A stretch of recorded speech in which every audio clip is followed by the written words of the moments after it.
ہاں، تو عقل کی زکوٰۃ بھی ہوتی ہے نا یونس؟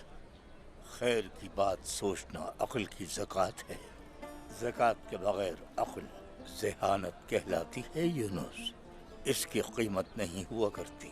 سب سے زیادہ ذہین شیطان تھا، شیطانی علم کہتے ہیں نا ہم، وہ دراصل عقل کی عدم موجودگی ہوتی ہے۔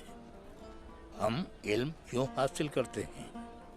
استعمال نہ کیے جانے والا علم محض بوجھ ہوتا ہے۔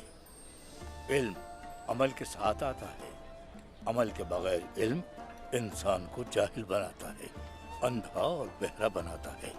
جس طرح کسی کو اپنے بدن کے افعال کے بارے میں بخوبی علم ہو تو انہیں استعمال کرنا آتا ہے، اس طرح عقل کا بھی بالکل ایسا ہی معاملہ ہے۔ اگر علم کے ساتھ عمل نہ آئے تو کیا عقل کام کرے گی؟ ایک ناکارہ دماغ بالکل گدھے کی کاٹی کی مانند ہوتا ہے۔ کیا فرق پڑے گا کہ اس میں کتابیں بھی کسی طرف لدی ہوئی ہوں؟ اب تم تصور کرو کہ تم دنیا کے ماہر ترین لوہار ہونے کے دعوے دار ہو، مگر تم ہتھوڑا ہی نہ چلاؤ، کیا تمہارا علم لوہے کو کسی چیز کی شکل میں ڈال دے گا؟ اسی طرح عدل کا بھی معاملہ ہے، عدل بھی تو سب کچھ جاننے سے مشروط ہے۔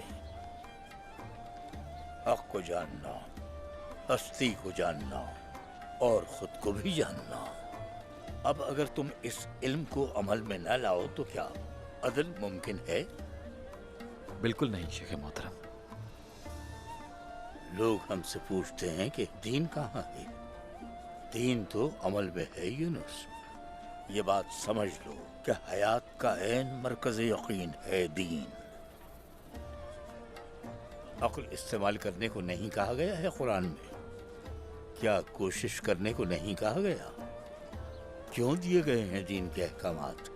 قرآن مجید خوبصورت غلاف میں بند کر کے کسی بلند مقام پر رکھنے کے لیے تو نہیں ہے۔